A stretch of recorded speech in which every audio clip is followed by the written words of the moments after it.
Good morning and welcome back to the Livingston Parish News Morning Show. My name is McHugh David, publisher and editor of the news. Appreciate you guys joining us this morning. If you're watching us live, thanks for that. And please remember that these videos do stay on Facebook throughout the day. If you are watching us later, we do upload these shows to www.livingstonparishnews.com/podcast. We have audio and video versions there for you to check out. And we appreciate you joining us as well. Looking at starting to get some more traffic. Here we are, middle of the month. We've had some announcements that the COVID-19 numbers have been good, trending in a good direction. They're not perfect, obviously. We're still having deaths and things like that, and we'll get to all that in a minute.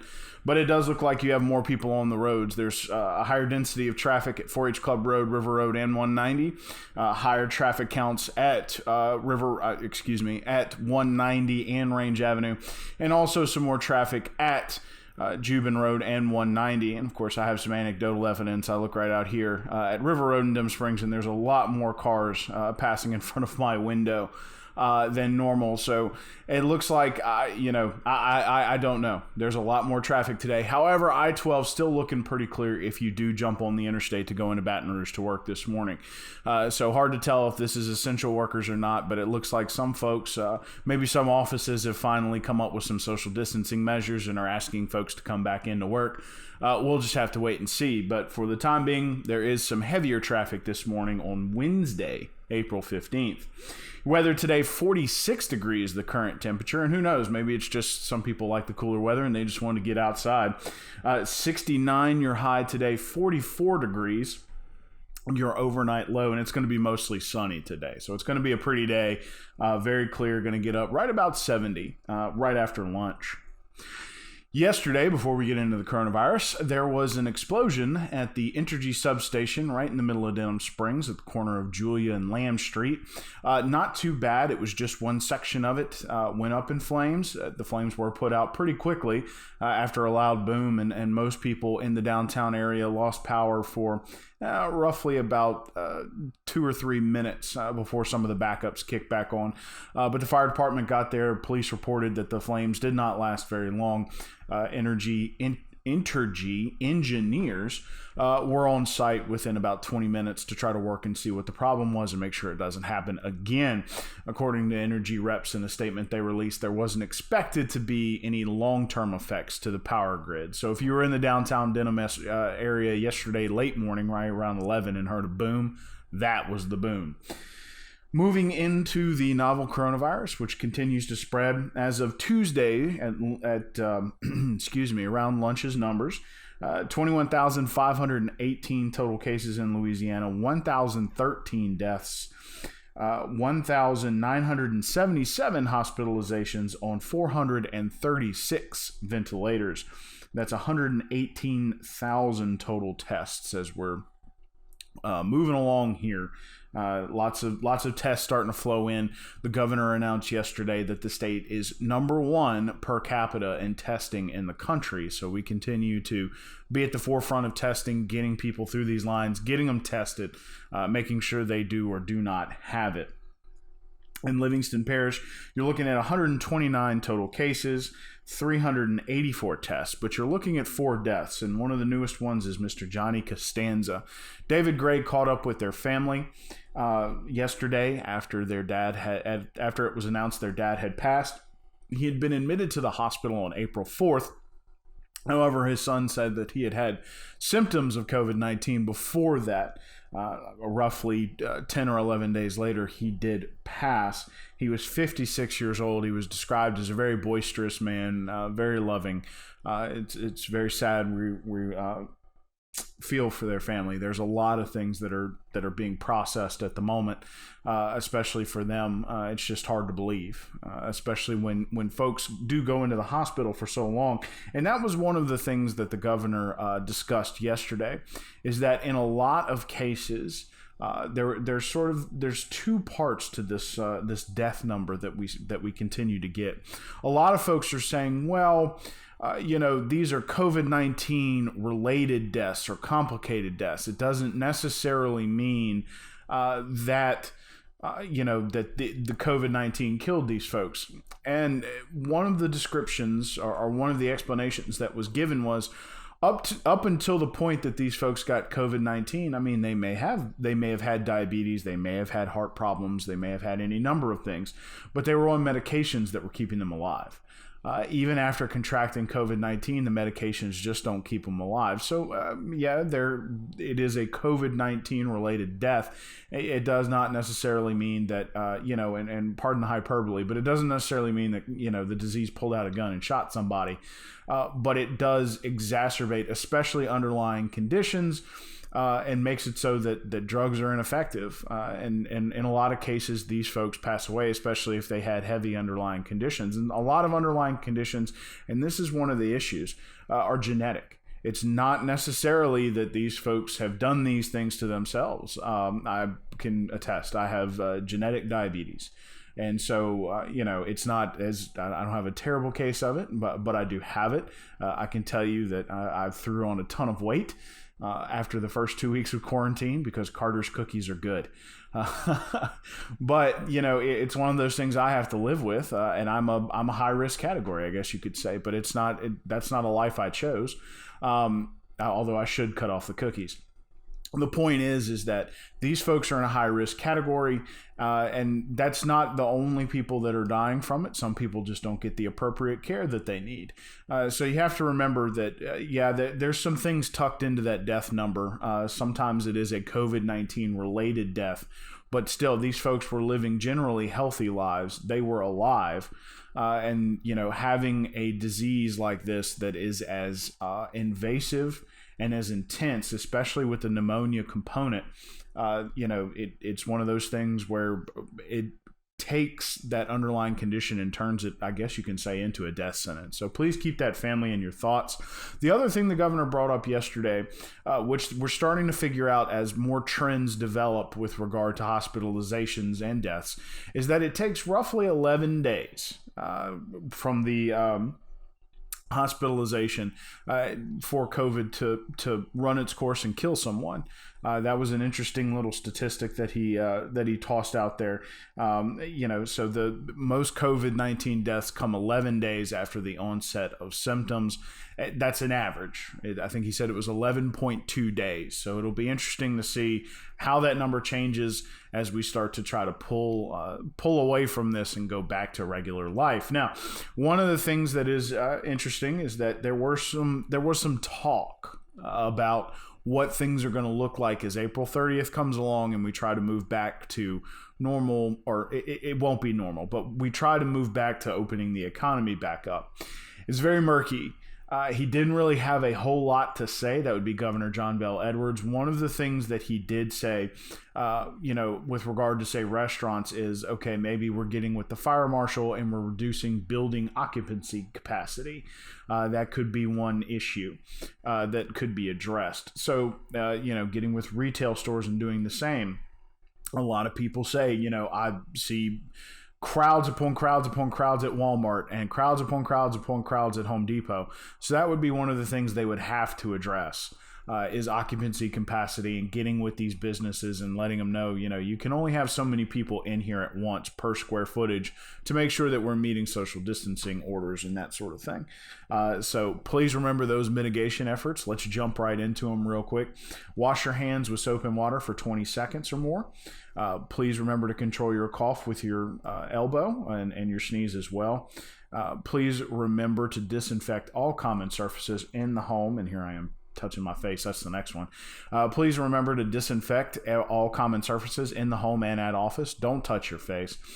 Please stay 6 feet or more away from people in public. That's social distancing. Please stay at home if you really can and try to work from home. And if you are sick, definitely stay home and contact your doctor via telehealth.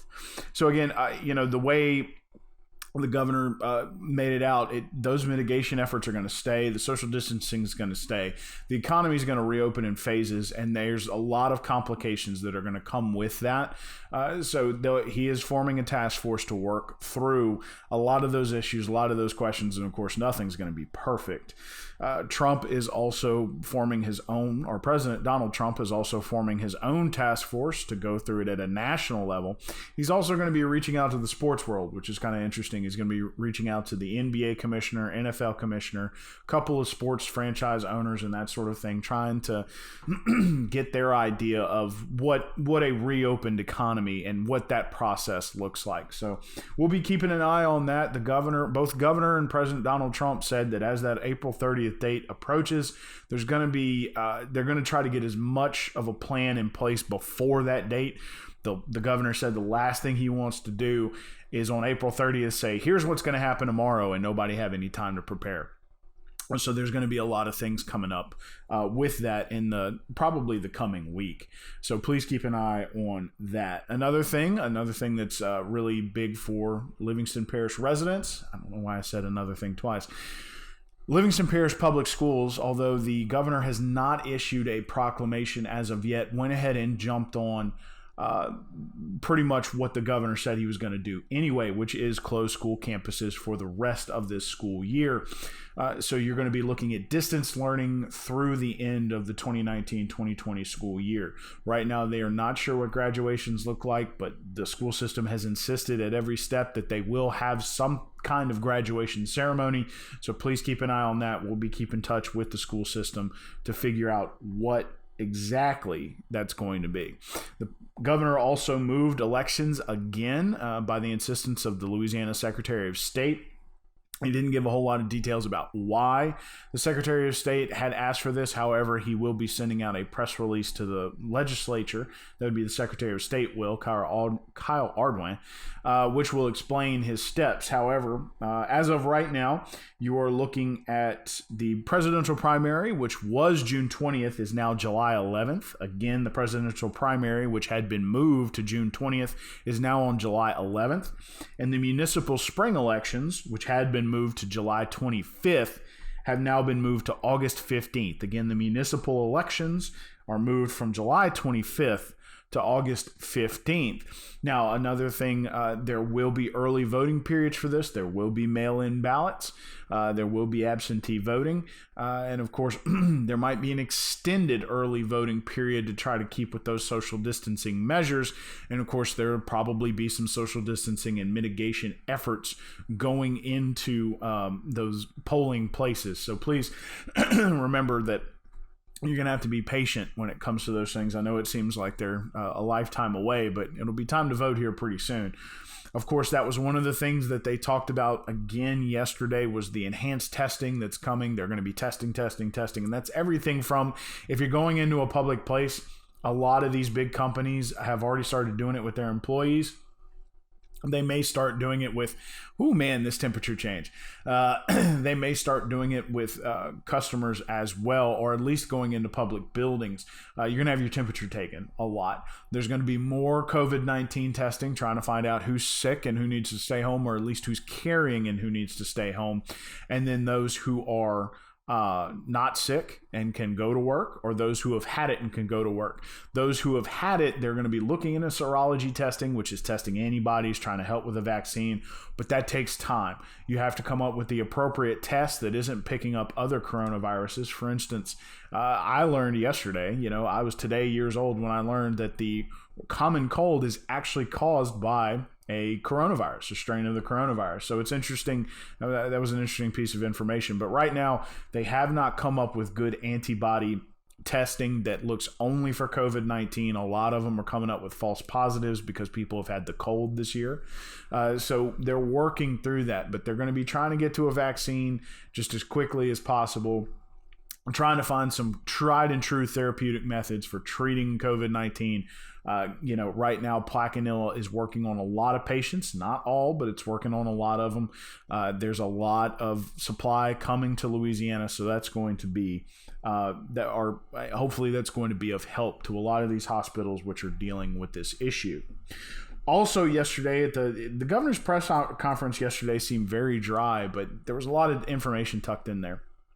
Starting this Friday, the Department of Corrections will have a task force committee which will be analyzing applications for prisoners to be furloughed. That right now they're trying to reduce populations inside these prisons.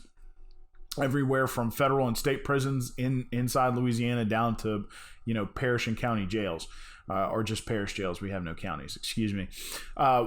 There's a couple of requirements. A lot of it depends on, first and foremost, these have to be nonviolent and non-sex offender perpetrators. They, for those at the parish level or city level, they have to have at least been in jail for 6 months, and they must be at least within 6 months of their release date. Of course, don't forget nonviolent, non-sex offenders, and they have to be approved. Now, for both cases, for Group 1 and Group 2, in the larger state level groups, there's a few more requirements, but one of the big requirements is they have to wear an ankle brace for the entirety, or they're going to get picked up and brought back to jail. But the second thing is they have to have a home to go to. The Department of Corrections expects that a lot of people are going to be denied because they do not have a home that will take them during this furlough period, which is going to be roughly 6 months. But with an outbreak in the Oakdale prison, which is a federal prison, they are looking to reduce prison populations to try to curb the spread here in these tight, confined areas. So that was announced yesterday. That task force will begin looking at applications Friday. They're going to look at about 40 of them if they can kind of get a good idea of how many they can do in a day, and then start ramping it up from there. So please we're going to be keeping an eye on that. We're going to be seeing if anybody from the Livingston Parish Detention Center has applied. We're going to see if they're going to be let out. Yesterday, there was good news. The first round of the Paycheck Protection Program loans, which had been a bit of consternation for small businesses as they had attacked this issue and people needed money as quickly as possible, they came out. Louisiana received 17,097 loans, which amounted to, $3.742 billion. Let me do that again. 17,097 loans came to Louisiana on $3.742 billion. Now, yesterday it was announced that the SBA nationwide had approved 1,035,086 loans for a total of $247 billion. Now, $349 billion was appropriated for this program, which means that if you are a small business owner looking for that paycheck protection loan, you need to get it. You need to get your application in as soon as you can. There's only $102 billion left. Well over 66%, or 2/3 of the money, has been appropriated. So you need to get on that application. There is discussion that they might appropriate more money for this program at the federal level at a future date, but you can't bank on that. Please try to get your application in as soon as possible. Again, there's $102 billion left after the first round of approved loans, which was 1,035,086 nationwide, was for $247.5 billion. So there's 102 left. Texas led the way with 88,000 it was about 88,400 total loans that were approved. 25% of the money went to loans $350,000 to $1 million. So those are some of those statistics. Texas 88,000 was roughly in the 28 to $30 billion range is what they pulled. And coming after that was California and then Illinois. So that kind of gives you an idea. And there was a extreme drop-off. Texas received about 88,000, then California was at about 52, and Illinois was at 44. Of course, now these are 1,000. That's not total. That's 88,000 in Texas, 54 in California, 52 in California, 52,000, 44,000 in Illinois, and of course, again, Louisiana receiving 17,000. OPEC and Russia and other countries have been in sort of an oil war for a while. It has caused the price of a gallon of oil or a barrel of oil to drop, which has caused the price of gas at the pumps to drop as well. Unfortunately, it has affected Louisiana's energy sector in a big way. Combined with coronavirus and the effect that's had on the economy, it has affected it even more, to the point where Louisiana, the Louisiana energy sector, specifically oil, was very thankful that OPEC was willing to cut their supply and try to get that price to go back up. However, it may be a little too late without any kind of emergency relief from the federal government. According to the Louisiana and Oil Gas Association, which surveyed almost 450 oil companies in Louisiana, the average potential closing in the next 90 days is over 50% of wells and 70% of workforce being laid off. So the energy sector here, especially in Louisiana, is going to be looking for more federal help to try to keep those wells running and try to keep those folks employed. Want to go one more time around with your coronavirus statistics. Sorry we stumbled through a few pieces of the puzzle today. I do apologize for that. 21,518 total COVID-19 cases in Louisiana, 1,013 deaths. We did talk a little bit about the death statistic earlier in the show if you want to go back to the beginning and watch that. Also did want to add that the governor said that a lot of times when you have an increase in deaths, some of these need autopsies. They are not reported immediately. So yesterday we had a very large jump in deaths, but not all of those had occurred in the last 24 hours. Only about half had. 1,977 current hospitalizations on 436 ventilators. Please remember, we're looking at hospitalizations and ventilators at the moment because those were the sort of drop-dead statistics with regard to overwhelming critical healthcare infrastructure. Seems to be trending in a right direction. Let's hope we can keep it that way. 118,000 total tests in Louisiana, number one per capita in the country. 129 cases of coronavirus in Livingston Parish, 384 commercial tests, and 4 deaths. Want to remind folks that one of the more recent deaths was Mr. Johnny Costanza of Denham Springs. He was 56 years old. He was admitted to the hospital on April 4th, and he passed away on April 13th.